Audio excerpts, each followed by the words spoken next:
In the years following the founding and incorporation of Pi Kappa Phi, the small fraternity began to quickly take root and grow. With new chapters at Furman, South Carolina, Wofford, Davidson, and Emory, Pi Kappa Phi continued to spread its ideals and increase its membership. However, as the new national fraternity grew, it required a stronger organization and identity, as well as a method to connect to brothers throughout the country. After designing the pin and authorizing the ritual, the men of Pi Kappa Phi turned their attention to creating a coat of arms to represent the fraternity. The original was similar to the mark we bear today. Fraternity leaders also worked to create new ways to communicate with members, which resulted in many of the staples of today's fraternity. In 1909, the Pi Kappa Phi Fraternity Journal was introduced as the Brotherhood's first form of national communication. In 1911, delegates of the Supreme Chapter in Columbia, South Carolina, voted to change the name to the Star and Lamp.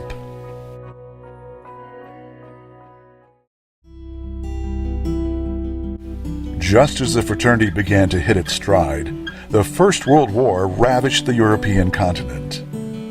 In 1917, as the United States entered the war, Pi Kappa Phi students and alumni volunteered to serve overseas. In addition to hundreds of students, many of Pi Kappa Phi's National Council members were taken from the business of the fraternity to fulfill their responsibility to their country. After the Great War, soldiers returned to campus and into the workplace. As they began to attend to their everyday lives, fraternity leaders recommitted to the work of building Pi Kappa Phi.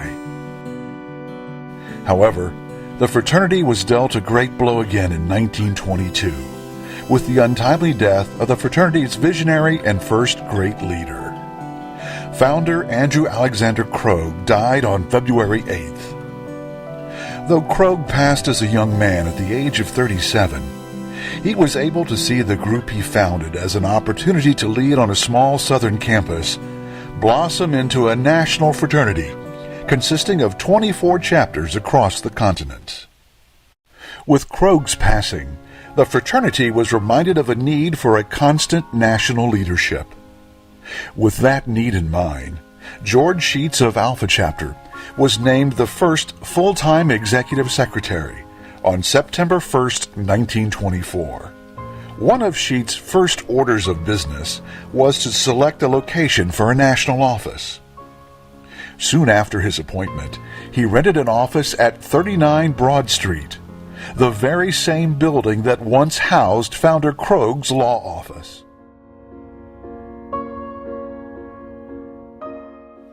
In addition to establishing the first national office, Sheets also quickly oversaw the addition of 2 West Coast chapters, with the founding of Alpha Delta at Washington and Alpha Zeta at Oregon State.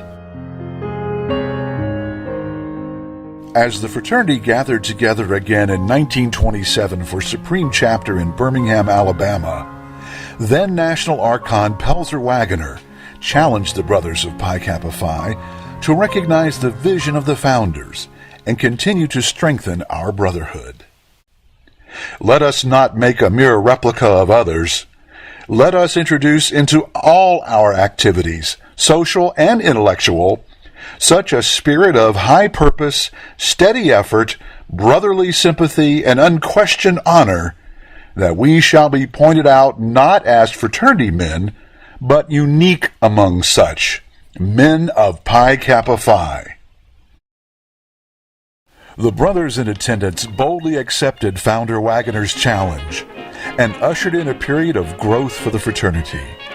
In fact, in that year alone, 5 new chapters were founded. In 1927, the Pi Cap Scholars Program was introduced to recognize and reinforce the idea that to lead one's chapter is to first lead in the classroom.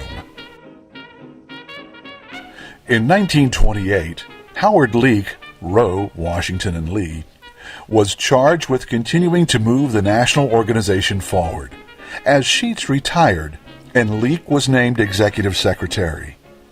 Just as his predecessor before him, Leake began his tenure as executive director by immediately overseeing decisions that would have a huge impact on the direction of the fraternity. In 1928, the Alpha Xi chapter of Pi Kappa Phi was founded by absorbing the Psi Sigma fraternity at Brooklyn Polytechnic Institute. Though this was not the first local fraternity to be absorbed by Pi Kappa Phi, it did usher in the practice of alumni initiation, as the alumni of the Xi Sigma fraternity were welcomed as brothers.